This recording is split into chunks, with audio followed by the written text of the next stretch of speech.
김종배 시선 집중. 여러분 안녕하십니까, 김종배입니다. 2025년 을사년 설날입니다. 촌철님들 모두 올해 건강하시고 평안하시길 바라겠습니다. 자, 시선 집중 설 특집 마지막 시간인데요. 오늘은 정치가 폭민을 만났을 때라는 주제로 준비했습니다. 폭민은 정치 철학자 한나 아렌트가 제시한 개념인데요.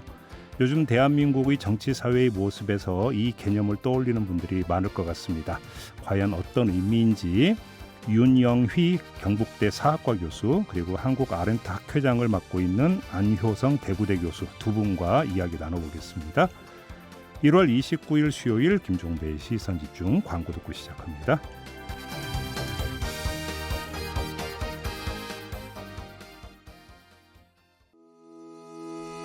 시선 집중은 촌철님들의 다양한 목소리를 기다립니다. 짧은 건 50원, 긴 건 100원인 문자메시지 샵 8001번, 스마트 라디오 미니와 유튜브 라이브로도 시선 집중과 함께하실 수 있습니다. 믿고 듣는 진품 시사 김종배의 시선 집중.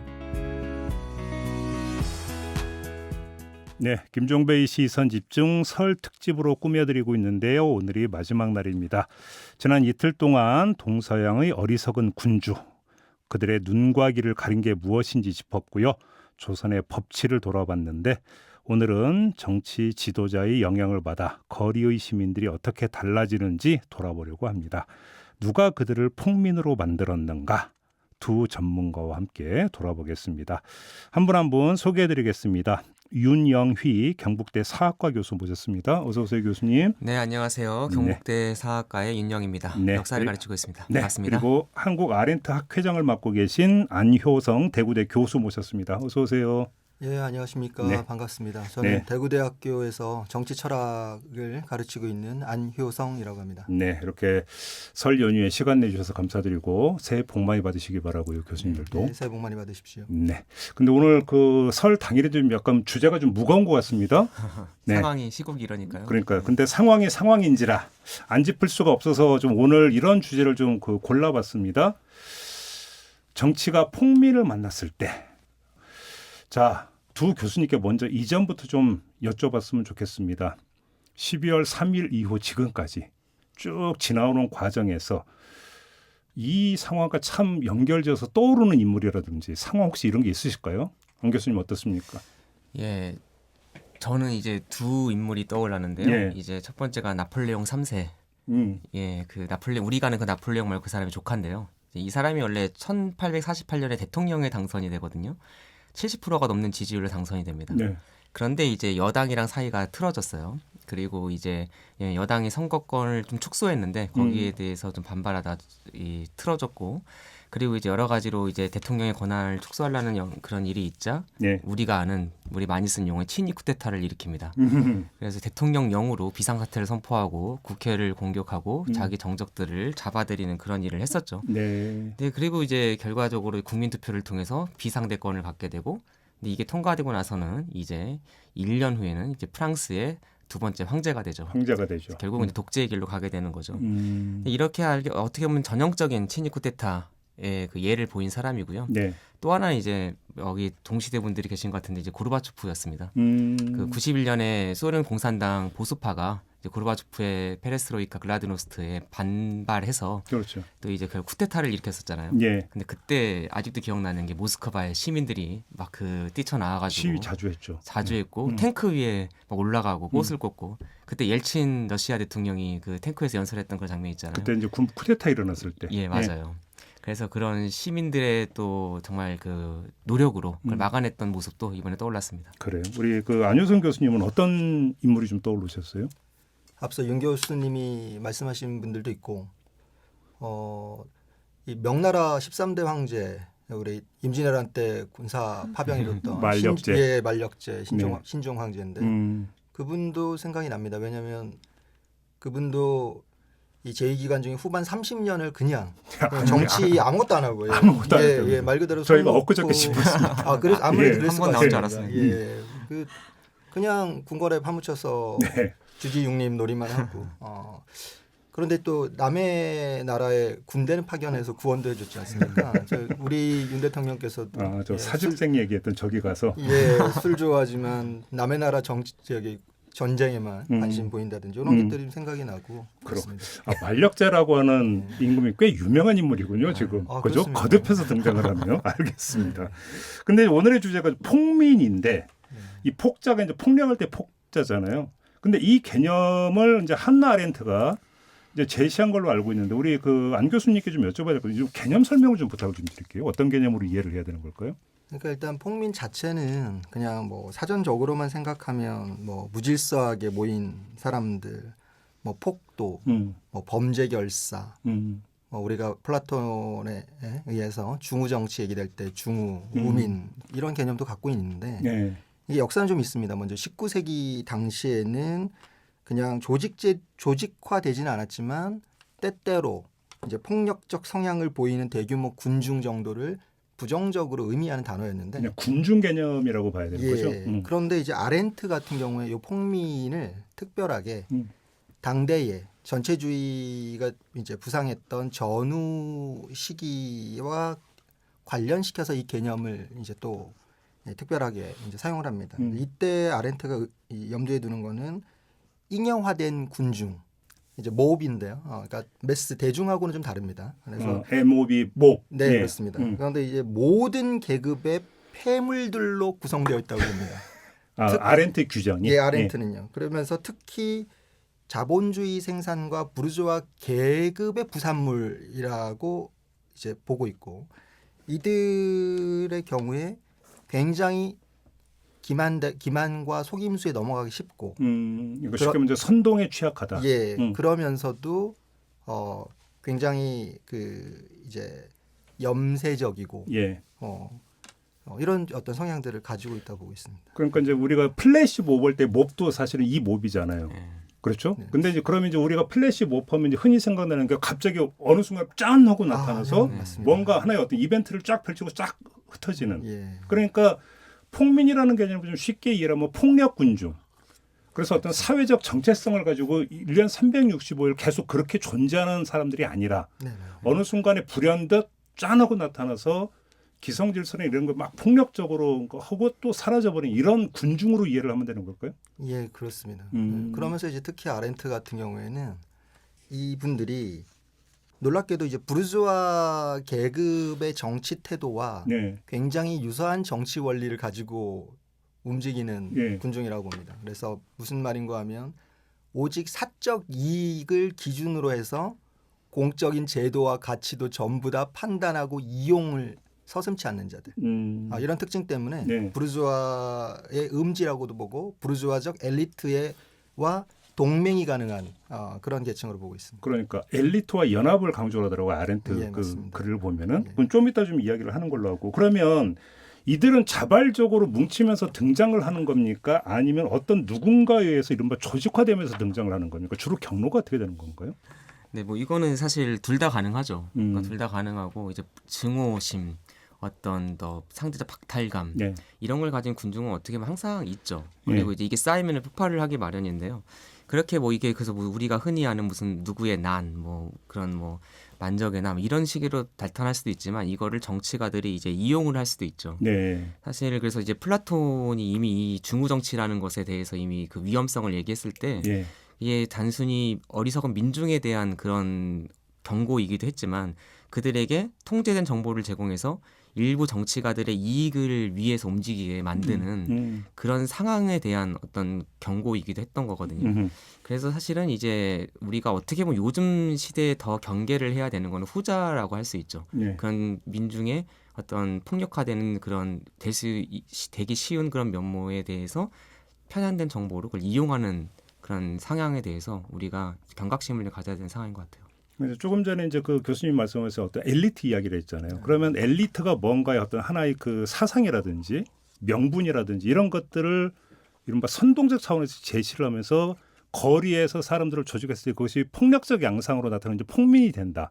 만약에 이렇게 정리를 한다면 결국 엘리트의 존재라고 하는 것은 폭민의 등장에서 빼놓을 수 없는 요소라고 봐야 되는 겁니까? 어떻게 봐야 되는 겁니까? 그러니까 지금 앞서 윤 교수님께서 말씀하신 것처럼 이제 양쪽이 다 있는 것 같아요. 그러니까 아렌트 본인도 어떻게 얘기를 하냐면 이제 엘리트 중에서도 폭민 지도자라는 용어를 씁니다. 이제 폭민형 지도자가 대단히 정치 조직 능력도 뛰어나고 천재성이 있는데 폭민 지도자들 자체가 예. 뭐 스탈린의 경우도 그렇지만 뭐 볼셰비키 내에서의 음모 집단 출신이고 네. 예. 뭐 환경 부적응자들 뭐 동료 친구 등등으로부터 소외된 연대 의식이 좀 결여된 사람들 이런 그 엘리트도 그러니까 그런 유형의 엘리트인 거예요. 아, 예. 우리가 흔히 하는 그런 엘리트 전반이 아니라. 예, 그렇습니다. 예. 그러니까 세련된 엘리트가 아니라 비주류. 예, 그렇습니다. 그래서 사실은 고상한 주류 사회에 대한 반감이 있거나 그렇죠. 그들의 귀속되지 못했던 사람들이 그렇죠. 폭민하고의 결합 양상을 보이는데 뭐 특별한 고상한 사상을 통해서 지휘하는 것도 아닙니다. 오히려 힘과 뭐 잔인함에 대한 숭배, 기성의 고상, 요즘 유행하는 말로 따지면 정치적 올바름 같은 거에 대한 반감, 그리고 심지어 이 대중들 자체가 군중들이 이제 폭민화되는 요 흐름에서는 대중들이 어쨌든 자신들의 욕구를 반영해 줄 수 있는 지도자를 만들어냅니다. 그러니까 어떤 특정 지도자가 능력 있는 지도자가 그들을 폭민을 형성하고 이끈다라고 우리는 생각하겠지만 사실 정확하게 얘기하면 대중들한테는 그 대상이 그 지도자가 누구라도 상관이 없다는 거죠. 네. 예, 아렌트는 이렇게 보고 있어요. 그러니까 우리가 이제 폭민하지만 그러니까 아렌트의 개념은 폭민이지만 그 르봉이 쓴 거 보면 군중이 나오지 않습니까? 네. 그 범주도 사실 여기에 이제 해당이 되는 거라고 봐야 되는 거 아닌가요? 그럴 수 있을 것 같습니다. 근데 여기서 사실은 좀 그 구획 정리를 잘해야 되는 게 폭민이라고 하는 개념과 우리가 흔히 이제 혁명적 군중이라는 얘기를 쓰지 않습니까?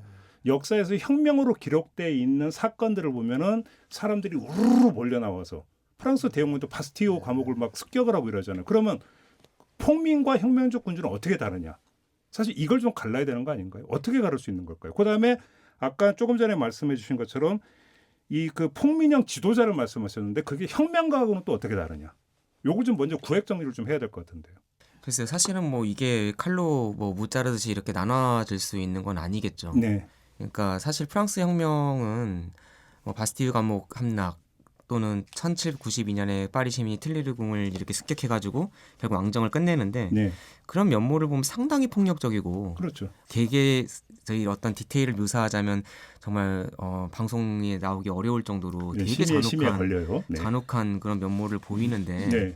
그럼에도 불구하고 그런 것 때문에 프랑스 혁명이 한 단계 한 단계 더 진전하는 것도 사실이거든요. 그렇죠. 그러니까 이거를 그럼 폭도인가 아니면 혁명적 군중인가 이거를 어떻게 보면 정말 나누기가 되게 쉽지는 않잖아요. 그러니까요. 그리고 그 과정에서 혁명 지도자들이 있는데 사실 그 지도자들이 또 말 그대로 이 폭민형 그 지도자인가 아니면 혁명 투사인가 이것도 나누기는 쉽지는 않죠. 우리가 혹시 기회 될 때 로베스피에르 같은 경우를 어떻게 볼 것이냐.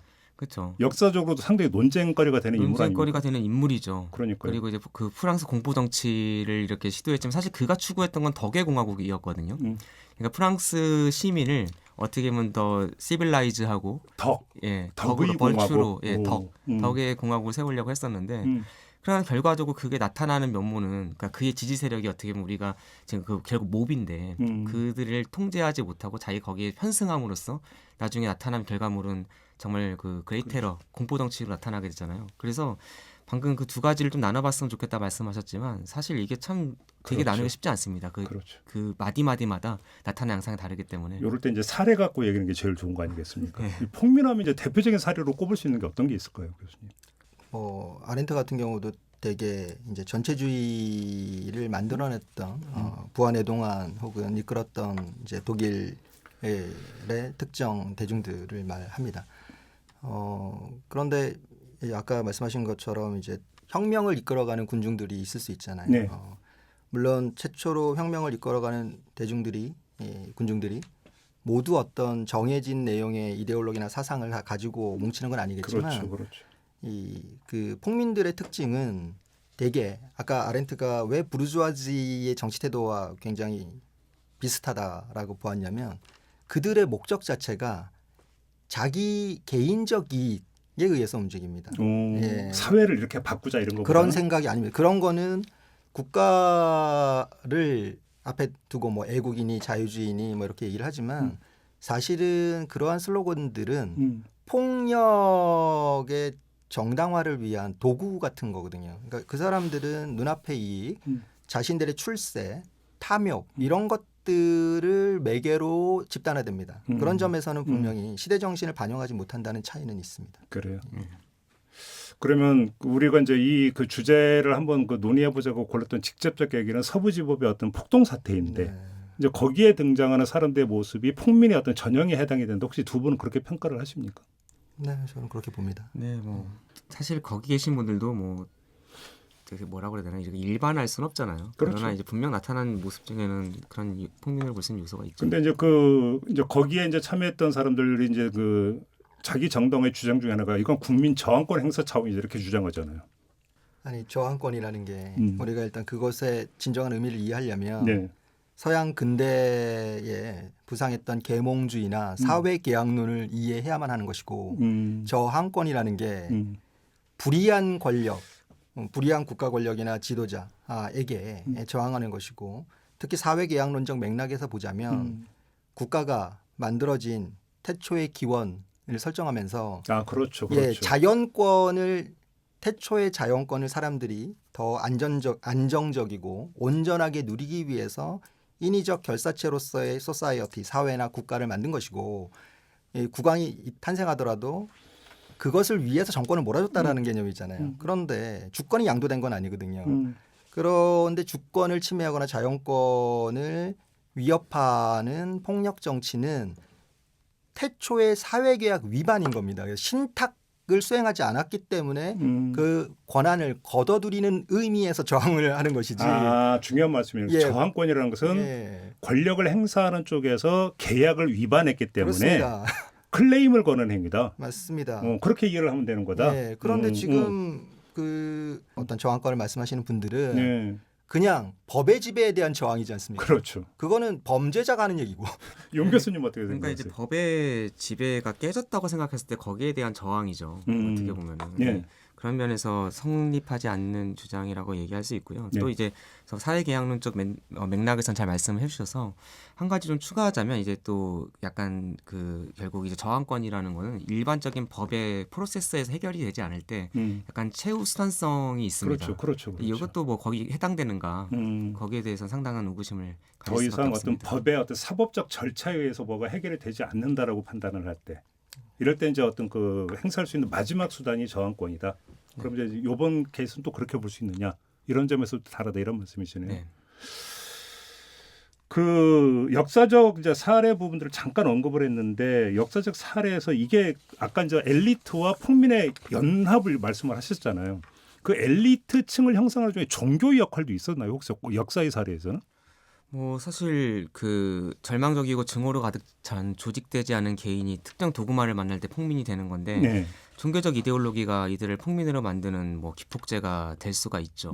사실 뭐 멀리 가면 십자군 전쟁 대표적인 예 아니겠어요? 십자군 전쟁. 십자군 전쟁도 뭐 우리가 뭐 1, 2, 3차 가정도 1, 2, 3차 십자군 가정도 되게 뭐 폭력적이지만 사실은 1096년에 클레르몽 종교회의라는 데서 이제 십자군이 결정되는데 맞아요.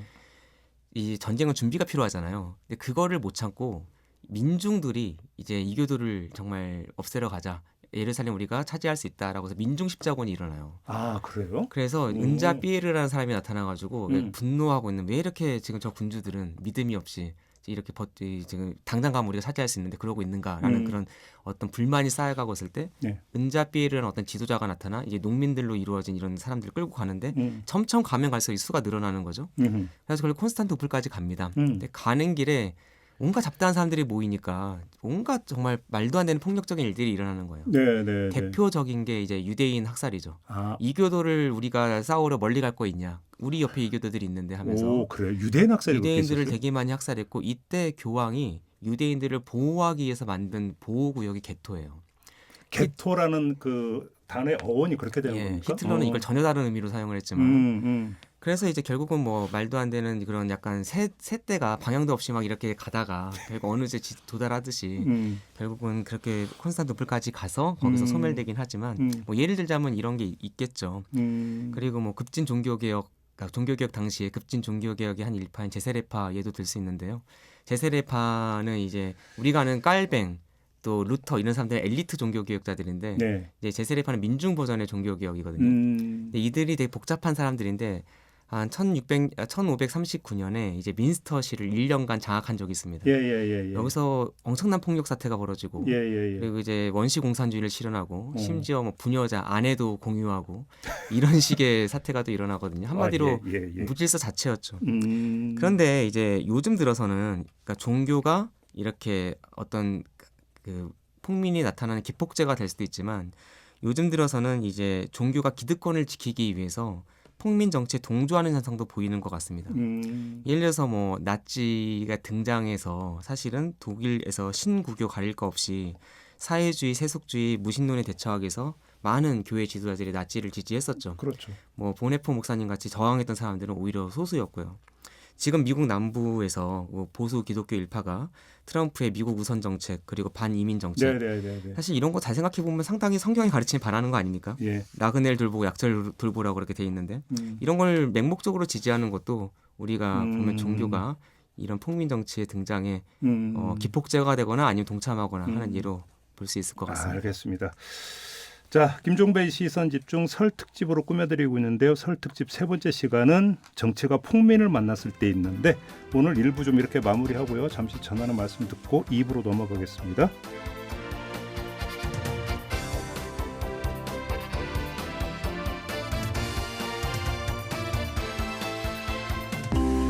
세상을 바라보는 또렷하고 날카로운 시선, 믿고 듣는 진품 시사 김종배의 시선 집중. 네, 설 특집으로 꾸며드리고 있는 김종배의 시선 집중. 오늘의 주제는 정치가 폭민을 만났을 때인데요. 두 분 교수님과 함께하고 있습니다. 안효성 대구대 교수, 윤영휘 경북대 교수와 함께하고 있는데요. 조금 전에 일부에서 좀 역사적 사례를 좀 몇 가지 말씀을 해주셨는데 조금 시간을 거슬러 올라와서 비교적 최근에 있었던 사례가 좀 있을까요? 미 의회 난입 사태. 가장 먼저 이야기하는 게 다 이거 아니겠습니까? 그렇죠. 근데 뭐 이것 외에도 작년에 약간 큰 사건이었는데요. 네. 영국에서도 폭동이 한번 있었습니다. 네, 있었다면서요. 예, 7월에요. 그러니까 뭐 안타까운 사건인데 그 어린이 3명이 그 요가 학원이었을 거예요. 거기서 이제 무참히 살해가 됐어요. 그런데 이제 뭐 17살 학생이 범인이었고 이 미성년자여서 이제 경찰이 이제 신상을 밝히지는 않았어요. 근데 이것 때문에 가짜 뉴스가 퍼졌던 거죠. SNS에서 가짜 뉴스가 돌면서 이제 뭐라고 퍼졌냐면은 이제 그 무슬림 이민자다 이름까지도 만들어냈어요. 그래가지고 그 특히 여기 뭐가 문제가 있냐면 영국에 여러 구구 정당이 있는데 그 중에 잉글리시 디펜스 리그라고 뭐 여러 구구 정당 중 하나의 정치인이 이 뉴스를 또 만들어내고 퍼뜨리는데 되게 중요한 역할을 했죠. 그래서 이것 때문에 엄청나게 폭동이 일어났습니다. 정말 많이 뭐 심각하게 뭐 시정이 마비되고 치안이 마비될 정도로 잉글랜드 북부 지역에서요. 그래서 이제 나중에 이제 밝혀진 거는 실제 범인은 웨일즈 태생의 영국인이었고요. 부모가 르완다 사람이긴 한데 르완다는 아실지 모르겠지만 인구 94%가 기독교입니다. 그러니까 전혀 무슬림과 상관도 없는 영국 시민이 일으킨 일인데 근데 이 가짜 뉴스 때문에 잉글랜드 북부에 지금은 이제 많이 쇠락한 옛날 산업 도시들에서 주로 아주 강력한 그런 폭력 사태가 일어났었습니다. 약간 미국의 러스트벨트에서 약간 그 정말 지금의 경제적 박탈에 대한 그런 상대적인 그런 박탈감 때문에 많은 그런 불만이 있듯이 이 지역에 쌓였던 것이 터졌던 것이죠. 근데 이제 여기 약간 맥락이 좀 있기는 합니다. 그러니까 이제 왜 이 지역들에서 많이 일어났는가 했을 때 지금 영국이 난민을 많이 받아들이고 있는데 난민들을 주로 그러니까 많이 쇠락한 지역이니까 임대료가 싸잖아요. 그렇죠. 그러니까 이 도시들에 많이 배치를 했던 거예요. 그러니까 이제 여기 지역 주민들이 평상시 난민에 대한 이주민에 대한 반감 그런 것들이 많이 있었고 또 이제 최근에 이제 영국에서 정권이 교체가 되는데 그 전까지 보수당이 집권당이었잖아요. 그러니까 보수당이 난민이 너무 많아지니까 르완다 프로젝트라고 해서 난민들 중 일부를 르완다에 경제적 지원을 해서 이 딜을 맺어가지고 경제적 지원을 조건으로 르완다의 난민들을 보내는 그런 협약을 맺어서 이걸 하려고 했었어요. 그런데 이제 노동당으로 정권이 바뀌면서 이걸 노동당 정부가 사실상 백지화하고 있었죠. 그러니까 이런 맥락에서 이제 약간 이민자에 대한 또 약간 그들이 보기에는 무차별적인 난민 수용에 대한 반감이 응집돼 있다가 가짜뉴스에 터졌던 거죠. 그러니까 이게 보면 불만이 내재해 있다가 누군가가 성냥불을 그어대면서 이제 거리로 몰려 나오면서 이제 폭동 사태를 일으키는 이런 어떤 양상을 그러니까 벌어지는데 여기서 이제 최근에 SNS가 이제 중요한 어떤 그 기능을 한다. 그런데 과거에는 SNS가 없었잖아요. 그렇죠. 그러면 성냥불 그 역할을 했던 그런 게 뭘까요? 입소문 이런 겁니까? 어떻게 그 봐요? 당시에도요. 예를 프랑스 혁명 당시에 최신 기술로 이제 자기들의 사상 그리고 뉴스를 퍼뜨렸습니다. 프랑스 혁명 이전에 일종의 그 독서 혁명이 일어났다고 평가를 하거든요. 그러니까 활자 인쇄물이 퍼지고 있었지만 이게 아주 소수 엘리트를 넘어서 뭐 부르주아지까지 퍼져가는 현상이 보입니다. 그래서 당시에 이제 독서 인구도 상당히 많았고 팜플렛 그리고 또 어떤 뭐 우리식으로 하면 유인물 이런 게 유인물이 많이 뿌려졌던 건가요? 이런 것들이 이 퍼지는 범위가 우리가 생각하는 것보다 훨씬 넓었습니다. 오. 뭐 그리고 뭐 우리 안 교수님 잘 아시겠지만 이제 나치도 뭐 게벨스 같은 사람 당시로선 최신 기술 아닙니까? 뭐 영화, 그렇죠. 영상도 많이 이용했고 그렇죠. 히틀러 옆모습이 카리스마 있으니까 그걸 내세워가지고 포스터도 만들고 옆모습으로? 예, 옆모습으로. 그리고 그랬어요? 이제 또 기록 영화 되게 많이 만들잖아요. 맞아요. 그러니까 이런 것은 당시로선 그 당시 최신의 어떤 기술을 이용하는 것 같아요. 오히려 더 도전적으로, 적극적으로. 그래야지 자기들이 기존 메디어가 이렇게 커버하지 못하는 지역까지 자기들의 생각이나 어떤 프로파간다를 퍼뜨릴 수 있으니까 그렇게 하는 것 같습니다. 그 동양의 경우에도 그 당시에 수준에서 궤서 같은 걸 붙이고 벽서 같은 걸 붙여서 벽서 많이 그렇죠. 그러면서 이제 그 어떤 사건에 대한 인지 소문을 내기 시작하면 우리 속담에도 발 없는 말이 천리 간다고 굉장히 빨리 퍼지고요. 맞아요. 그리고 우리 도참서나 참이설 이런 것들이 또 큰 기능을 하기도 합니다. 그러한 군중들의 불안 심리 이런 것들을 만들어내기도 하고요. 알겠습니다. 근데 이 폭민이 지금까지 우리는 이제 거리에 이제 쏟아져 나오는 사람들만 이야기를 했잖아요. 근데 이 폭민이 하나의 정치 조직화, 정치 세력화되어 가지고 하나의 정당화돼서 원내로 진입하는 이런 사례도 역사에서 꽤 있었나요? 뭐 대표적인 게 파시스트와 나치죠. 그렇죠. 예, 그래서 이제 잘 보면 지금 사태에도 우리가 대입을 할 수가 있는데요. 기본적으로 사회 불만이 많습니다. 그래서 1차 대전 끝나고 이탈리아나 독일 같은 경우 그렇죠. 뭐 사회 불만이 많고 이탈리아는 사실상의 패전국이었고 승전을 했지만 그리고 독일은 패전을 했고요. 뭐 당시 나라 빚이 1,320억 마르크였으니까요. 인플레도 어마어마하고 그 빚을 독일이 2020년에 다 갚습니다. 그러니까 2020년까지 갔어요. 그 빚이? 예, 천문학적인 탕감 안 해줬어요? 탕감 조금씩 되긴 했지만 결과적으로 다 갚았습니다. 어이구. 그러니까 그 정도의 어떤 사회적 충격. 거기다가 이제 또 뭐가 문제가 되냐면 이제 이거 사회가 이 모양인데 거기다가 이제 외부에서 충격까지 오죠. 그게 경제 대공황. 그렇죠. 그래서 우리가 뭐 흔히 인플레하면 나오는 게 독일에서 술에 뭐 돈 싣고 가면서 막 감자 사러 가는 그런 사진들 나오잖아요. 그게 그때 모습이죠. 근데 이제 여기에서 의회 민주주의가 제대로 역할을 못 한다고 생각을 하는 거죠. 그러니까 그렇죠. 왜냐하면 의회 민주주의는 시간이 오래 걸리고 약간 정제된 언어들이 나오는데 이게 이제 일반 사람들의 불만을 해소를 못 해주는 거죠. 뜨뜻미지근하고 시간이 걸리고요. 그렇죠. 그래서 이제 사람들이 이렇게 한마디 자유민주주의에 상당히 회의감을 느끼는데 이걸 어떻게 해결할 수 없을까라고 하면서 약간 거대 권력에 대한 어떤 동경이 생겨날 때 카리스마 있는 지도자를 내세우죠. 그래서 약간 뭐 우리가 아는 것처럼 무솔리니, 히틀러 자기들끼리 처음에는 막 경례하고 제복 입고 다니고 이럴 게 상당히 우습게 여겨지지만 뭐 쟤네들 뭐야 처음에 이랬겠죠. 그런데 그게 또 이유가 있는 거죠.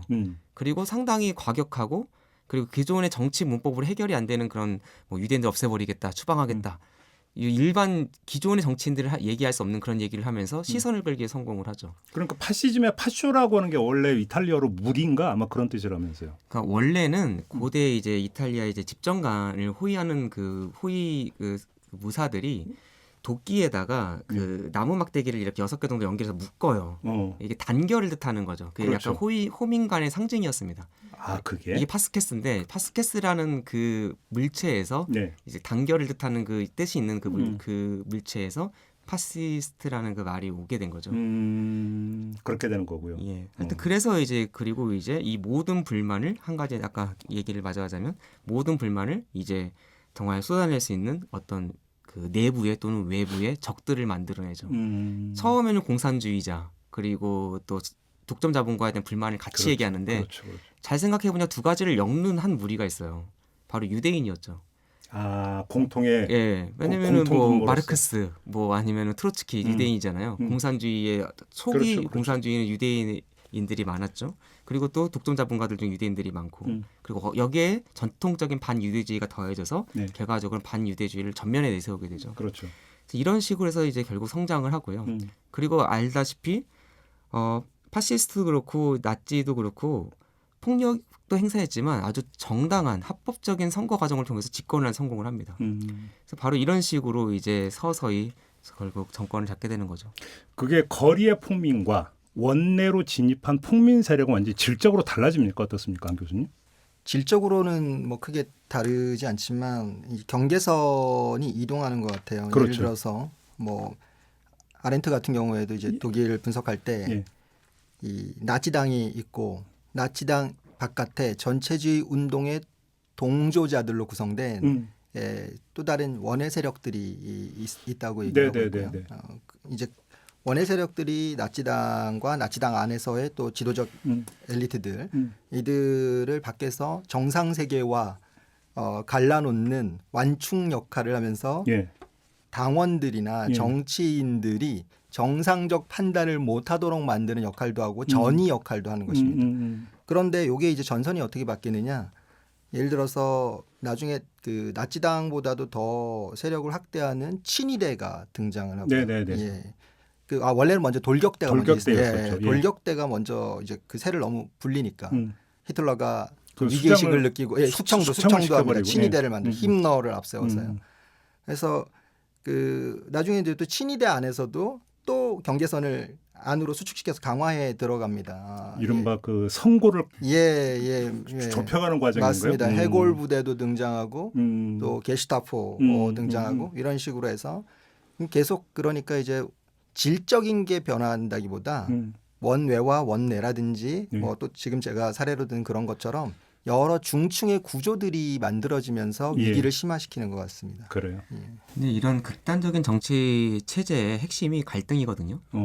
그러니까 갈등을 조장을 해야 돼요. 뭐 외부적으로나 아니면 내부적으로. 그래야지 그렇죠. 어떻게 혼란을 역설적으로 먹고 자라야지 먹고 자라는 세력이고 혼란이 있어야 자기들의 필요성, 거대 권력에 대한 필요성을 창출해낼 수 있기 때문에 그래서 이제 나치도 그랬고 파시스트도 그랬고 결국 끊임없이 내부 충성 경쟁을 시키죠. 그 과정에 돌격대가 제거되고 그다음에 친위대 내부에서 그렇죠. 또 갈등이 일어나고 하는 식으로 이제 전개가 되게 됩니다. 그 두 분의 말씀을 듣다 보니까 불현듯 궁금해지는 게 최근 들어서 이제 포퓰리즘 이야기를 많이 하잖아요. 그러면 그 전개 과정과 지금 두 분께서 말씀하신 뭐 나치나 이 파시즘의 어떤 전개 과정은 비슷한 겁니까? 질적으로 좀 다른 겁니까? 어떻게 봐야 되는 겁니까? 일단은 좀 다르죠. 특히 이제 포퓰리즘도 원래는 이제 독일 사회를 중심으로 해서 유럽에서 이제 포퓰리즘에 대한 논의가 있고 개념이 있고 우리가 흔히 제일 많이 이제 떠올리는 건 중남미의 포퓰리즘입니다. 그래서 두 포퓰리즘의 양상들이 연속되는 것과 불연속이 있는데 그것에 대한 구분이 필요합니다. 그런데 그렇지도 않고 이제 우리나라에서는 중남미 포퓰리즘의 부정적 측면만을 내세워서 그거를 그렇죠. 개념을 이제 집중적으로 사용함으로써 포퓰리즘에 대한 오해와 호도 이런 것들을 만들어내고 그렇죠. 특히 정상적인 민주주의적 정책이나 운동, 정치에 대한 비난과 반발 이런 것을 만들어내기 위해서 그 개념을 사용한다는 데 문제가 있습니다. 왜냐하면 사실 포퓰리즘 자체는 민주주의 그 자체와도 연결이 되거든요. 그렇죠. 그럼 민중에 기반한 민중 권력, 그 시민 권력이 행사되도록 하는 것이 민주주의인데 그러한 것은 다수성에 입각할 수밖에 없지 않습니까? 그거 자체를 포퓰리즘이다라고 하면서 대중 선동으로 몰고 간다면 민주주의는 어떻게 하라는 것입니까? 그렇죠.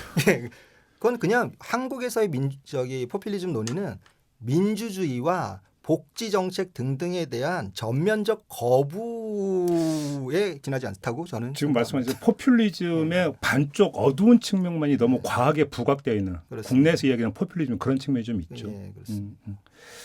알겠습니다. 그래서 지금 이 폭민이 거리에 어떤 뛰쳐나와서 폭민이 형성이 됐다가 원내로 진출하는 경우를 지금 이야기를 했습니다만 사실은 원내에 진출하는 데서 바로 다수당이 되고 권력을 획득하는 건 아니지 않습니까?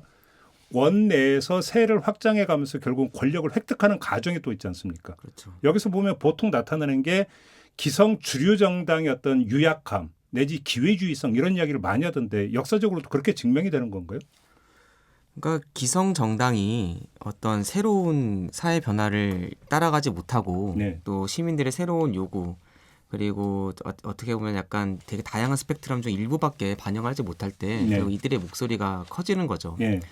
처음에는 이제 그 원내에 어찌어찌해서 진출을 하죠. 그런데 이제 진출을 한 다음부터는 사실은 이제 공적인 자리에서 자기들의 목소리를 낼 수 있기 때문에 생각보다 빨리빨리 퍼져가는 경향이 있습니다. 전파력이 확 달라진다. 전파력이 확장되고 세력을 확 키우죠. 네. 그래서 지금 뭐 유럽에 뭐 프랑스에 이제 옛날에 국민전선이었고 지금은 이름을 바꾸는 것 같은데 그 마리 르팽이 예, 이끄는 그 정당이라든가 아니면 독일을 위한 대안이라든가 사실 뭐 특히 마리 르팽 같은 경우는 자기 아버지 때부터 극우 정당을 해왔기 때문에 상당히 역사가 오랜데 생각보다 이제 오랜 시간 뭐 원외 정당이었고 그리고 되게 사람들이 약간 정신 나간 비주류 목소리를 얘기했는데 지금 뭐 이제 완전히 주류까지는 아니어도 뭐 정말 프랑스 정치에 되게 중요한 플레이어로 자리 잡은 게 사실이거든요. 그렇죠. 그리고 이제 뭐 독일을 위한 대한 정당도 이미 뭐 의석이 뭐 70 몇 석이 되고요. 그래서 일단 어떤 시점을 넘어 딱 원내에 진출을 하게 되면 그 다음부터는 급상승하는 경우가 있습니다. 뭐 나치 같은 경우도 1920년에 처음 그 선거에 참여하는데 그때 지지율이 2.6이었어요. 네. 1928년 선거까지 2.6이거든요. 1930년 선거에 18.7로 뜁니다. 어허. 그때 대공황이 있었거든요. 그리고 이제 3년 후에 히틀러가 집권을 하죠. 네. 그런 식으로 일단 어떤 선을 넘어서면은 예. 확 성장하는 경향이 있습니다. 근데 저는 한 가지를 좀 더 같이 봐야 될 것 같은데요. 지금 우리 한국 같은 경우에는 좀 다른 이 구조가 있는 것 같아요. 왜냐하면 지금 정광훈 목사의 정당이 뭐 세를 확장해서 원내로 진출하느냐 예. 이러면 어떡하지? 이런 걸 걱정하기에 앞서서 예. 우리는 이미 구조 기반이 갖춰져 있습니다. 이 원내에 거대 의석을 확보한 정당이 이미 있고 예. 그 정당이 그냥 극우로 둔갑해버리면 되기 때문에 현재 우리는 그 양상을 보고 있는 거죠. 오히려 예, 경로가 다르다. 경로가 다릅니다. 우리는 이미 구조를 확보하고 있습니다. 그렇게 보세요. 예, 그렇습니다. 그럼 오히려 그 원외에 있던 세력이 원내로 진출해서 영역을 확장해 들어가면서 극우화되는 게 아니라 네네. 주류 정치가 극우화되는 게 아니라 네네. 주류 정치의 어떤 한 갈래가 네네. 원외에 있는 세력과 연합을 하면서 네. 그 자체에서 뭔가 변신해 버린다. 예, 왜냐하면 나치를 비롯한 파시스트 정당들이 부상할 때의 그 유럽의 정치 구조는 예, 대부분 정당들이 계급 정당입니다. 그렇죠. 예, 그런데 우리나라는 이미 계급 정당이 아니에요. 그렇죠, 그렇죠. 민주당도 그렇고. 그렇죠, 그렇죠. 그렇기 때문에 그 계급 정당의 틈새를 비집고 들어가는 폭민 정당, 극우 정당들의 진출 이런 것과는 이미 좀 다른 상황이고요. 그렇기 때문에 기존에 있던 정당들이 질적인 변화를 통해서 네. 극우화되는 이런 것들이 더 용이한 상황이라고 보여집니다. 오히려 경로가 좀 다를 수 있다. 예, 저는 그렇게 전망하고 있습니다. 그러니까 뭐 이렇게 유형할 수 있을지 모르겠는데 약간 다당제가 자리 잡은 국가 독일이라든가 유럽 여러 나라들 그렇죠. 이런 나라들은 우리가 뭐 여태까지 많이 봤던 소수 정당으로 있다가 어느 순간 확 커지는 그런 이른바 연합 정치로 하면서. 예, 연정을 통해서 기회를 얻었다가 그렇죠. 나중에는 자력으로 집권하는 그런 경향을 보이지만 예. 또 확고하게 양당제가 자리 잡은 국가에서는 방금 교수님 말씀하신 것처럼 이렇게 보수 세력의 주류가 바뀌는 경향도 보이는 것 같아요. 그럼 그게 지금의 미국 뭐 미국이 좀 공화당 약간 그 유사한 사례라고 예. 볼 수 있을까요? 그렇게 놓고 본다면? 사실 공화당이 예. 되게 품위 있는 정당이에요.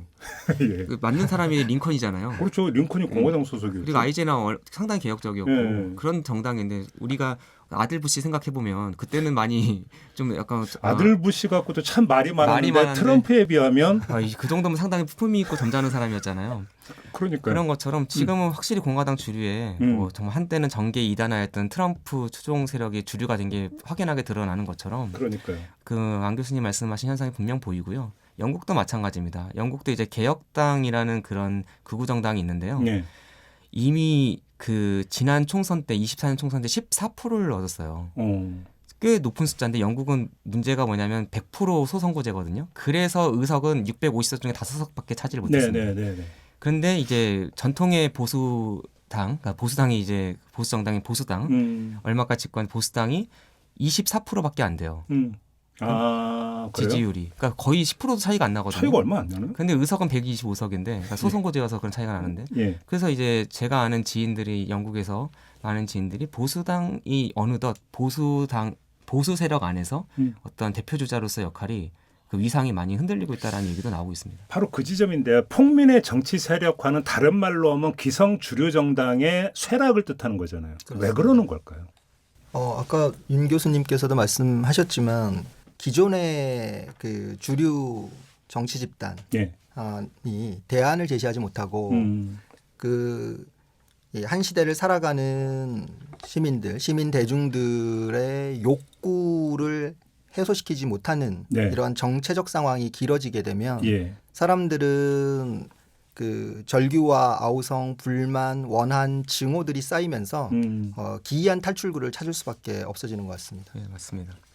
그러니까 기존 정당은 큰 틀에서 사회의 주류잖아요. 그렇죠. 그러니까 뭐 진보가 됐건 보수가 됐건 간에 큰 틀의 사회 주류이기 때문에 좌로 우로 어느 정도 한계가 있죠. 극단적인 얘기를 하기가 어렵죠. 결과적으로 중도층을 잡아야지 집권을 할 수 있기 때문에 아무리 뭐 자기 이념에 충실해도 어느 정도 한계가 있는 게 사실입니다.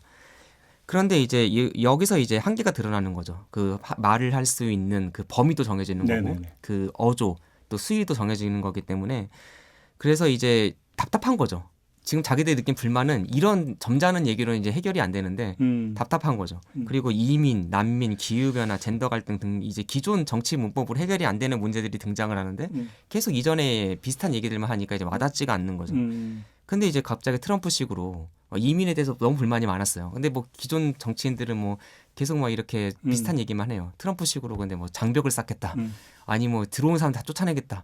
되게 화끈하니까 이게 들어오는 거죠.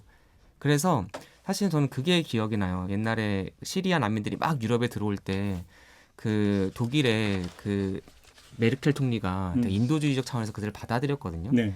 그때 일반 독일 사람들이 상당히 좀 반감이 있었어요. 그러니까 지금 확실히 우리나라 일반 시민들한테는 별로 이익이 안 되는 정책을 일종의 약간 고매한 어떤 그렇죠, 정치적 그렇죠. 화법 그렇죠. 기준 때문에 받아들인 거. 이거 오히려 위선적으로 느낀 거죠. 근데 오히려 기존 정치인들은 이렇게 어떻게 보면 그 틀 안에서 이렇게밖에 할 수 없는데 어떻게 보면 트럼프가 얼마나 화끈하게 보이겠습니까? 실제로 그렇게 나서는 사람이 오히려 이들에게는 진정성 있는 정치인처럼 보일 수도 있는 거죠. 근데 이런 지적도 하더라고요. 나치즘 같은 경우 나치즘의 그 지지 기반에 있던 대중의 심리 구조를 보면 허무주의가 작동을 하고 있었다. 네. 그래서 허무주의가 결국은 결단주의를 불러가지고 그것이 어떤 나치의 집권에 그러니까 그 동의하는 이런 흐름으로 연결이 됐다는 분석도 있더라고요. 그래서 허무주의라고 하는 게 이제 왜 중요하냐면 이거 저거 다 해봤는데 다 안 돼. 그래? 그러면 하고 싶으면 다 해봐. 그러니까 금기가 깨지고 터부가 깨져버리면서 그것이 어떤 그 나치에 대한 어떤 동의로 연결이 됐다. 이렇게 분석하는 경우가 있던데 교수님 어떻게 생각하십니까? 그 점에 대해서는? 저는 어느 정도 맞다고 생각을 합니다. 예. 사실 이제 1920년대, 30년대는 독일뿐 아니라 유럽 전반에 있어서 의회 민주주의의 위기였거든요. 그렇죠. 엄청 혼란스러웠죠. 엄청 혼란스럽고 그리고 이제 뭐 특히 대공황이라는 전례 없는 사건이 들어섰는데 이 전례 없는 사건에 있어서 기존 정치인들이 너무 무력한 모습을 보여줬고 그래서 사실은 이때 오히려 그러니까 한마디로 뭐 영국 같은 경우 자유당이 됐건 보수당이 됐건 어느 정치 정파에도 정말 희망을 못 찾고 염증을 느낀 사람들이 많았고 독일도 마찬가지죠. 이런 상황에서 정말 약간 기존의 문법을 깨는 사람들이 나타났을 때 그렇죠. 그리고 뭐 자기한테 맡기면 해결할 수 있다는 거예요. 그게 진짜 그럴지 모르겠지만 어쨌든 그렇게 말을 하는 사람이 나타났을 때 그게 이제 결단의 모습으로 비춰지는 거예요. 그게 오히려 카리스마 있는 그 모습이 처음에는 우습게 여겼지만 하나의 대안이 될 수 있지 않을까 그렇게 나타났던 것도 사실이죠. 그러니까요. 그러니까 지금 우리 사회에서 아스팔트 우파가 지금 등장하는 과정도 잘 보면 이른바 한국 어떤 그 보수의 어떤 정치적 위기 내지 퇴조고 그러니까 맞물려 들어간다는 분석도 좀 사실은 있잖아요. 그러면서 이것이 한국 기성 보수 정치권에 대한 실망 내지 갈증이 아스팔트 우파로서 나타나는 현상이 있는 거 아니냐 이런 분석도 있더라고요. 그런데 저는 그거는 좀 인위적으로 만들어낸 것 같아요. 아, 그래요? 왜냐하면 우리는 개념의 엄정성이 필요한데 우리나라는 보수 정치라고 한 이데올로기적으로나 우리의 역사적 전통을 유지, 지속, 발전적으로 강화시킨다는 의미의 보수가 없잖아요. 사실 저는 민주당이 오히려 네네네. 보수주의에 조금 더 가까운 것 같고요. 그런데 이 아스팔트에 나온 그 태극기 부대라든지 그런 무리들이 뭐 보수 정치의 실망을 느껴서 변질되었다 이렇게 보기는 어렵고 기존 그러면 이제 보수를 자청했던 정당의 위기, 보수를 자처하던 정당의 위기보다 저는 사실 아까 진행자께서 말씀하신 것처럼 극도의 허무가 이제 팽배해지고 극단적으로 원자화된 계열자들 개인들이 넘쳐날 때 그들의 상실감을 달래는 경로로 소속감을 주는 그렇죠. 광장 집회가 그런 기능을 함으로써 그런 흐름을 만들어냈다라고 봅니다. 알겠습니다. 자, 여기서 좀 잠깐 끊어야 될 것 같고요. 정치가 폭민을 만났을 때라는 주제로 이야기 나누고 있는데요. 잠시 전하는 말씀 듣고 이어가도록 하겠습니다. 네, 김종배의 시선 집중 2부 마무리하고 8시 3부로 이어갑니다. 잠시만요.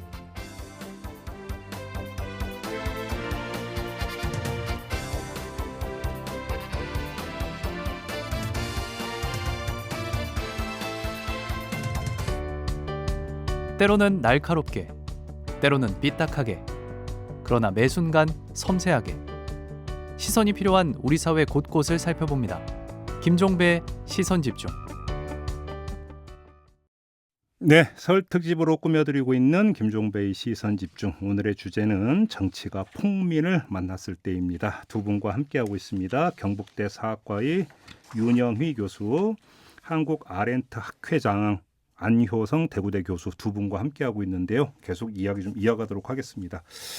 사실 일부에서 제가 좀 잠깐 여쭤봤는데 폭민과 혁명군중은 뭐가 다를까?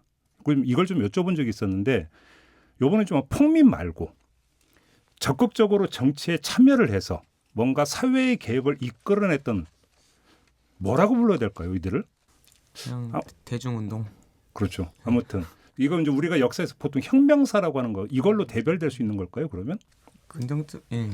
긍정적인 일들도 많이 있었죠. 사실은 대중의 움직임, 대중 여론 동원 자체가 결코 나쁜 건 아닙니다. 정치의 속성 중에 하나죠. 그렇죠. 그리고 대중의 분노에 특정 이데올로기를 결집시켜서 제한된 정보를 호도해서 이제 더 문제는 이제 개인 또는 특정 집단의 이익을 위해서 움직이게 하는 거가 문제지. 반대로 정의감에 호소해서 정확한 사실을 제공해서 인류 보편적인 어떤 가치를 추구하는 것, 그런 것은 결코 우리가 어떻게 보면 오히려 더 추구해야 되는 바라고도 할 수 있겠죠. 아니, 정치가가 정치적 신념을 제시를 하면서 대중적 지지를 호소를 하고 더 나아가서 그 에너지를 모아서 뭔가 개혁의 동력으로 삼고자 하는 것은 정치가의 본령이잖아요, 사실은. 그렇죠. 네, 그렇습니다. 이거는. 게다가 제일 중요한 건 이제 참여자의 수가 다수냐 여부가 중요한 게 아니라 말 그대로 동원된 것이냐 그렇죠. 아니면 자발성을 참여. 가진 주체적 참여냐 이것이 굉장히 결정적인 차이일 것 같고요. 자발적으로 움직인 다수가 이끌어가는 정치나 변혁은 그야말로 시대 정신의 반영이거나 아니면 사후적으로 해석될 수밖에 없긴 하지만 뭐 루소가 얘기한 것처럼 일반 의지의 실현이라고 우리가 해석할 수도 있을 겁니다. 그래요. 그리고 실제로 저는 그런 이렇게 그 혁명적 대중이 이 정치를 움직여온 그러한 사례들 말고도 좀 자세히 보면 예를 들어서 그 유교 사회에서의 우리 조선으로 따지자면 폭넓은 다수 사대부 유림들의 정의로운 결사도 이것도 사실 다수가 움직인 거지만 대단히 도덕적인 흐름들이 있습니다. 그런 것도 참고할 수 있을 거고 당장 저희 한국 사회에서는 동학을 또 우리가 주목해야 될 것 같습니다. 그렇죠. 결국 이제 유럽에서 시민 사회가 형성이 되잖아요. 근데 이제 시민 사회 형성의 대중의 역할이 결코 작지가 않죠. 뭐 예를 들어서 영국에서 노예무역 폐지 운동을 예로 들 수가 있을 텐데요. 제가 이제 얼마 전에 영국의 국회의원이었던 그 노예무역 폐지 운동을 주도했던 윌리엄 윌버포스라는 하원 의원의 정기를 출판한 적이 있습니다. 책을 쓰셨어요. 윌버포스라는 제목에. 근데 이제 쓴 이유 중 하나가 현 정치적 상황을 보면 참 암울하고 답답한데 비판하는 것도 좋지만 반대로 방금 사회자가 질문하신 것처럼 좋은 신뢰를 제공하는 것도 좀 의미가 있는 것 같아서. 근데 사실 그렇게 낯익은 인물은 아니거든요. 예, 사실 그러니까 우리나라는 노예 해방하면 결국 링컨이잖아요. 그렇죠. 그런데 이제 사실 뭐 미국도 마찬가지고 영국에서는 사실은 더 유명한 사람이 일보포스라고 할 수가 있어요. 아, 그래요? 왜냐하면 이제 노예 무역에서 대서양 노예 무역에서 영국이 이제 17세기에 시작하고 18세기 중반에 막 대서양 노예 무역의 40%를 차지하게 되거든요. 여기서 얻는 이익이 엄청나게 컸습니다. 그러니까 학자들마다 다 이견이 있고 뭐 수산시가 다르긴 하지만 하버드 대학의 릴 퍼거슨 같은 사람은 그냥 230조 달러 정도의 이익을 영국에 봤다고 그렇게 계산하고 230조 달러? 네, 하거든요. 네. 그러니까 이런 거를 없애는 거 자체가 상당히 많은 걸 내포하잖아요. 쉽게 뭐 국익에 반하는 반국가 인물이네요. 국익에 반해야 되고 사람들의 어떤 정치에 대한 생각, 가치관, 도덕관 이런 거 되게 많이 바뀌어야 되는 거잖아요. 그렇죠, 그렇죠. 그래서 이거를 29살 때 시작해서 20년 만에 결국 통과를 시키는데 이게 기존의 영국의 토리 휘구로 나눠지는 정치 그 구조 안에서는 이게 안 되는 거죠. 예. 이 사람은 끝까지 자기는 독립파 정치는 남게 되는데 정당에 그 두 정당에 가입을 안 했습니까? 일부러 하지 않아요. 왜냐하면 이게 한 정파만의 이 아젠다로서는 이 정말 국가적인 이런 이익에 반하는 이런 큰 개혁을 할 수가 없는 거죠. 그래서 결국 11번 20년 동안 11번 법안을 내고 11번 실패를 하는데요. 이때 돌파구가 됐던 결국 대중의 정치 참여였어요. 그렇죠. 사실 이때까지 대중이 유럽 사회에서 대중이 정치에 나타난 일이 별로 없었는데 영국은 가능했던 게 거의 유일하게 제대로 된 국회의원 선거를 하는 나라였잖아요. 그래서 각지에서 노예무역 폐지협회가 조직되고 여기서 국회에 계속해서 청원서를 냅니다. 이 청원서가 한때는 막 30만 명이 넘어가요. 당시 유권자 기준으로 보면 상당한 퍼센티지가 나오는 거죠. 그리고 이제 자발적으로 이제 시민들 사이에서 서인도 제도에서 노예가 맞는 설탕에 대한 불매 운동이 일어납니다. 이게 상당히 또 타격을 줘요. 그 노예제 세력한테. 그리고 이제 여성들이 정치에 참여하지 못했는데 여기에 적극적으로 참여해서 자기들의 목소리를 내죠. 그래서 1807년에 노예 무역이 폐지가 되고 또 이제 그 연장선에서 이제 1833년에는 미국보다 거의 30년 앞서가지고 노예제를 영국에서 없앱니다. 그런 일을 해낸 경우도 있어서. 그럼 이 사람은 대중의 불만에 편승한 엘리트가 아니라 오히려 대중의 고정관념에 맞섰던 엘리트 이렇게 봐야 되겠네요. 오히려. 그렇죠. 그러나 이제 여기서 어떻게 보면 자기가 한계에 부딪혔을 때 정말 여기 이 사람의 어떤 신념 그리고 보편적인 가치관 이런 거에 방금 교수님 말씀하신 것처럼 대중들이 자발적으로 동참함으로써 대중운동을 또 이끌었던 인물. 그렇죠. 어떻게 보면 방금 말씀하신 것처럼 정치가 원래 사실 이래야 되는 거 아닙니까? 네, 어떤 그렇죠. 본령이잖아요. 그런 걸 충실히 해낸 인물이어서 저는 우리나라에 많이 알려졌으면 좋겠다는 생각하고 있습니다. 그러니까요. 자, 그럼 여기서 이제 이런 화두가 도출이 되는 것 같습니다. 정치가가 대중을 어떻게 만나야 되는가, 내지 어떻게 이끌어야 되는가. 이게 그럼 화두가 될 것 같은데 안 교수님은 어떻게 생각하십니까? 저는 일단 이제 정치가 무엇인가, 정치의 본질을 생각하면서 논해봐야 될 것 같습니다. 일단 정치가 무엇이냐에 대해서 뭐 여러 해석들도 규정들도 있지만 저는 기본적으로 이제 그 칼 슈미트가 얘기했던 것처럼 정치가 적대 관리도 분명히 있는 것 같습니다. 왜냐하면 이해관계가 다른 적과 동지의 투쟁이라고 했죠. 그래서 그 적과 동지의 투쟁이라는 게 사실 그 적대를 관리하는 기술이기도 하거든요. 그래서 우리의 현실에서 갈등과 반모, 소란을 없애는 게 아니라 그걸 없애려고 시도하면 전체주의가 되는 거잖아요.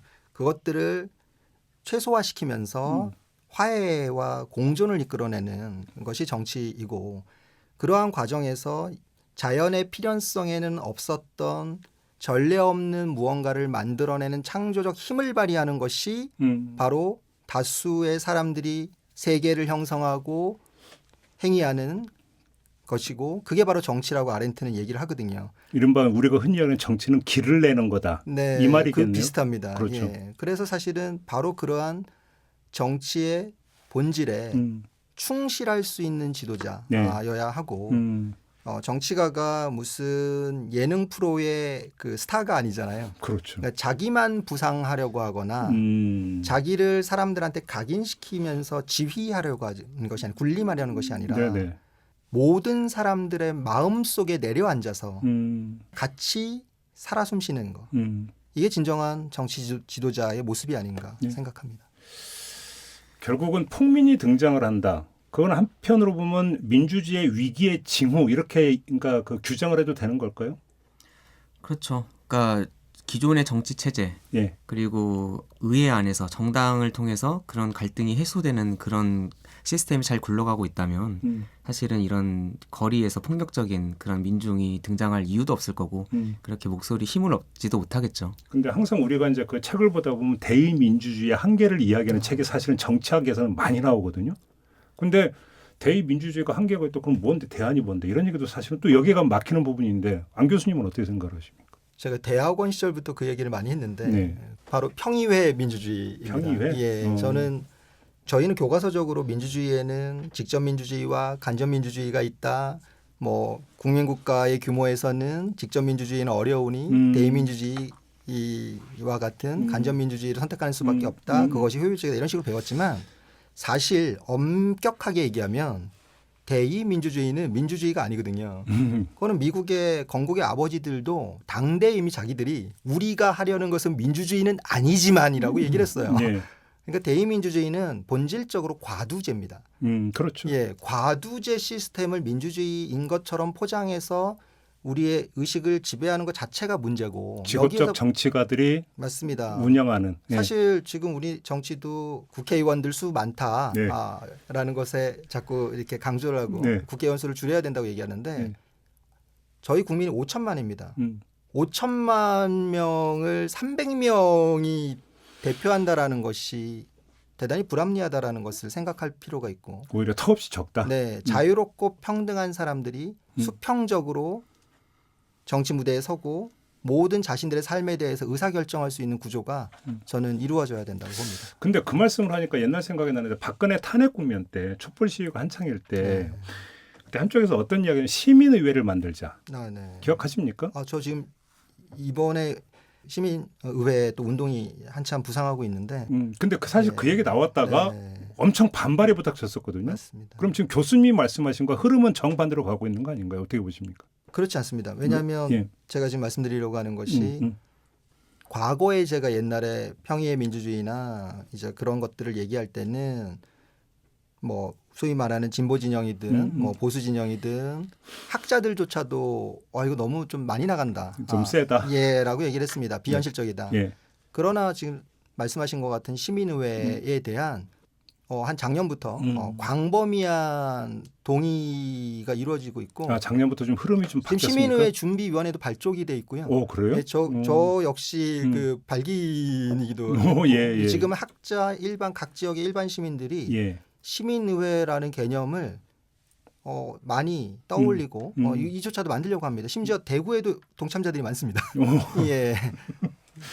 결국은 참여의 확대 이렇게 이해를 하면 되겠네요. 참여의 확대는 하나의 과정이고 저는 궁극적으로 우리 그 사람들의 사회, 인류 사회가 가야 되는 이상적인 정치 형태 자체가 평의의 민주주의여야 한다고 생각합니다. 결국은 지금 교수님이 그걸 제기하는 이유는 우리가 이제 오늘의 주제는 폭민이잖아요. 네. 그러면 폭민은 어떻게 제어될 수 있는가? 네. 결국은 가만히 따지면 그럼 법으로 제어를 할 수 있느냐? 정치인들이 제어할 수 있느냐? 그런 문제가 아니라 그 민주주의의 어떤 그 주권자들이 직접 참여를 확대해서 제어하는 것이 가장 정통한 방법이고 사실은 그거밖에 답이 없다. 이렇게도 이해할 수 있는 거 아닌가요? 저는 그렇게 보고 있습니다. 결국은 오히려 폭민들이 돌출되면서 일종의 과다 대표되고 주도권을 쥐는 것을 막기 위해서는 다수의 건강한 시민들이 오히려 민주주의 운영의 주체가 되는 거 말고는 방법이 없다. 네, 그렇습니다. 그리고 평의의 민주주의는 우리 예를 들어서 반에서도 성적이 높은 학생들을 많이 반장으로 임명하는데 보통 이제 그렇게 하죠. 네, 그것은 뭐 그런 애들이 정치 리더십도 뛰어날 거라고 생각하는 것 자체가 사실은 오해거든요. 네, 착각이고 맞아요. 많은 사람들에게 정치의 기회를 주면 누구나 정치인을 할 수 있습니다. 그래서 평의의 민주주의 장점은 일상에서 생활 정치를 모두 하게 되면 주권자로서의 능력이 함양됩니다. 오히려 시민의식이 강화되고 정치 수준도 높아진다는 거죠. 그렇게 되면 폭민들의 출현이 쉽지 않는 겁니다. 오히려. 그렇죠. 오히려 그 줄이 그러니까 폭민들이 돌출되는 게 아니라 폭민들을 애워싸게 만든다. 그렇죠. 그리고 이렇게 이해하면 되겠네요. 그리고 애초부터 보통의 사람들이 시민적 덕성이 높아지는 상황이라면 네. 폭민화될 가능성 자체가 줄어든다는 거죠. 그렇죠. 예, 예. 어찌 본다면 폭민이 등장하는 폭민으로 가담한 한 개인을 놓고 보면 민주주의 훈련이 안 돼 있는 그래서 그런데 감정이 격동되어 있고 불만 정서를 가지고 이런 그걸 쏟아내려고 하는 사람들 네. 이렇게 본다면 그러니까 민주주의 훈련이 좀 더 되어 있다고 한다면 그들은 폭민이 되지 않을 수도 있다 이 말씀이시네요. 예, 저는 기초에서는 그렇다고 생각합니다. 윤 교수님은 어떻게 생각하세요? 참 쉽지가 않은 문제예요. 그러니까 왜냐하면 결국 왜 이런 현상이 나타날까 생각하면 예. 사회적으로 이제 참 불만이 많은 거죠. 근데 왜 불만이 많을까 하면 약간 우리가 어찌할 수 없는 문제들이 있어요. 뭐 글로벌 차원에서 경제가 안 좋고 그렇죠. 또 이제 글로벌화되면서 이동이 많아져서 이민자가 늘어나고 난민이 늘어나고 그러니까 그런 근본적인 문제가 이제 있기 때문에 사실은 어떻게 할 수 있을까라는 약간 개인적으로는 자주 섞인 그런 말도 스스로 하기도 합니다. 네. 근데 그렇다고 우리가 내비로 둘 수는 없고 저는 이제 그냥 역사학자로서 약간 역사적 신뢰를 보면서 많이 위로를 받기는 합니다. 결과적으로 보면 이젠 폭민 정치, 결국 이제 중우 정치가 이제 영어로 몹 룰이기 때문에 결국 같은 말일 텐데 네. 이런 게 결국 생각보다 그렇게 오래 못 가거든요. 역사적으로 보면 그러니까 뭐 한번 왕조 세워서 몇백 년 그런 식의 폭민 정치는 없습니다. 왜 그럴까? 그러면 이제 뭐 이제 극우 극자 같은 이런 사상들은 내용도 문제지만 극단적인 주장이라는 것 자체가 문제잖아요. 그러니까 그거 자체가 오래 갈 수가 없고 약간 템포러리하고 그다음 비현실적인 그 내재적인 그런 측면이 있는 것이죠. 그리고 또 정치적 목적을 이루기 위해서 폭민을 이용하지만 나중에는 오히려 통제가 자기가 끌려가는 모습도 보이기 때문에 결과적으로 큰 틀에서 보면 결국 잘 안 됩니다. 그런 얘들이 너무나 많습니다. 공포정치를 실시한 로베스피에르도 결국 자기가 그 시스템에 의해서 제거가 됐고 그렇죠. 노동자의 폭력혁명을 직관 볼셰비키도 결국 뭐 우리가 알다시피 끝이 안 좋았잖아요. 네. 스탈린주의로 가고 또 전체주의가 그렇죠. 됐고 그의 후계자 후르쇼프에서 격화되었고 플라톤부터 현대 정치 이르기까지 폭민 정치 항상 경고의 대상 정상적 궤도에서 벗어난 상황으로 그려졌지 어떤 그 노움이 될 수가 없어요. 어떤 기준이나 정상적인 것이 될 수가 없기 때문에 저는 큰 틀에서는 결국은 이제 지나갈 수밖에 없다라고 저는 보는 측면도 있습니다. 그러니까요. 그러니까 그 우리가 이제 아렌트의 책에서 나오는 폭민이란 개념에서부터 시작해서 이야기를 했는데 아렌트의 책에 폭민이라고 하는 것은 보면 중산층의 붕괴, 그다음에 원자화된 개인, 결국 원자화된 개인들이 사회에 대해서 불만을 가지면서 그들이 또 정치적 목소리를 내고 선동기자가 작동을 하고 이러면서 그냥 폭민이 된다 이렇게 지금 되어 있지 않습니까? 이렇게 놓고 바탕에는 뭐냐면 사회 경제적인 불안이라는 게 사실은 작동을 하는 거잖아요. 네.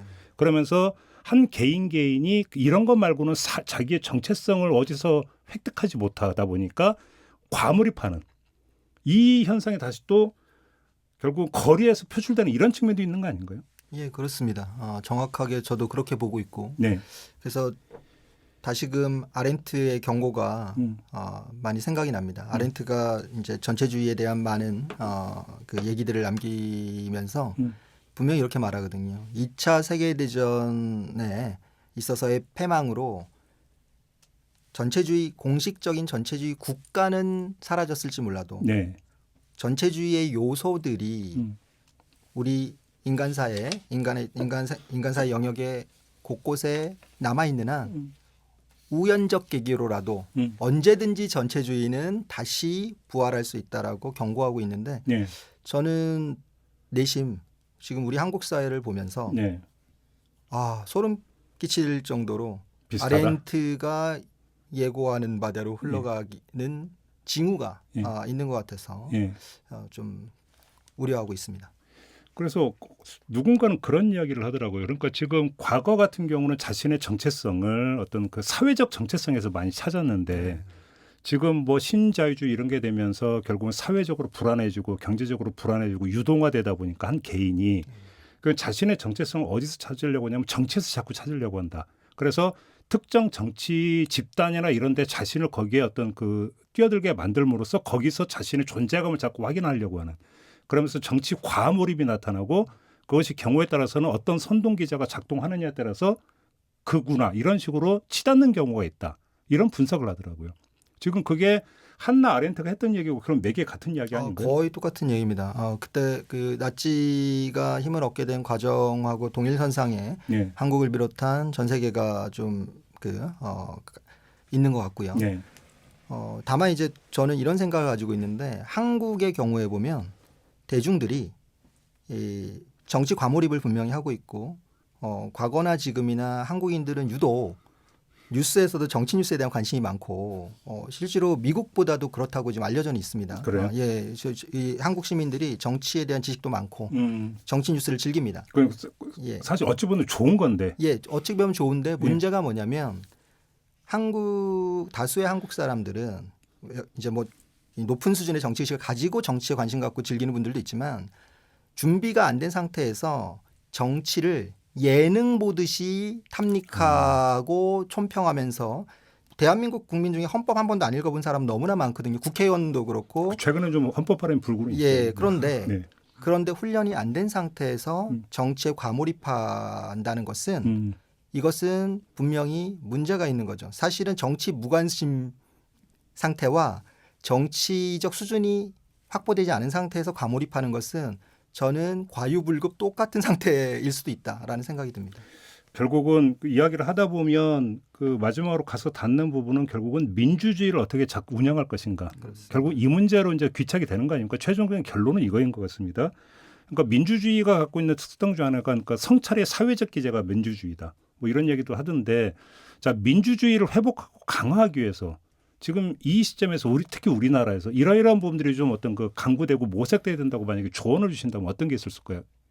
윤 교수님 어떻게 생각하십니까? 민주주의는 기본적으로 그 되게 모순된 사회 집단을 같이 동참시키고 그들의 참여를 유도하되 그 이해관계를 최소 공약수를 아니면 최대 그 공배수를 찾아내서 결과적으로 그것을 이제 이끌어내는 합의의 과정이잖아요. 그렇죠. 근데 이제 요즘에 그 프로세스 자체가 상당히 이제 무너지고 그러니까 뭐 예를 들어서 뭐 법원에서 영장을 발부하면은 거기에서 무시해버리고 막 하는 걸 보면은 기본적으로 우리가 이걸 찾아내기 위해서 만들어낸 시스템에 대해서 자꾸 의문을 제기하고 그리고 이제 이거를 흔들려고 하는 모습이 보이잖아요. 그래서 결과적으로 이제 요즘 헌법 열풍이 분다고 하셨는데 이 의미하는 바가 함의하는 바가 상당히 여러 개가 있겠지만 과연 지금 우리 사회를 지금 구성하고 있는 지탱하고 이 근원이 되는 그 질서는 무엇인가 거기에 대한 사람들의 궁금증이 있는 것 같아요.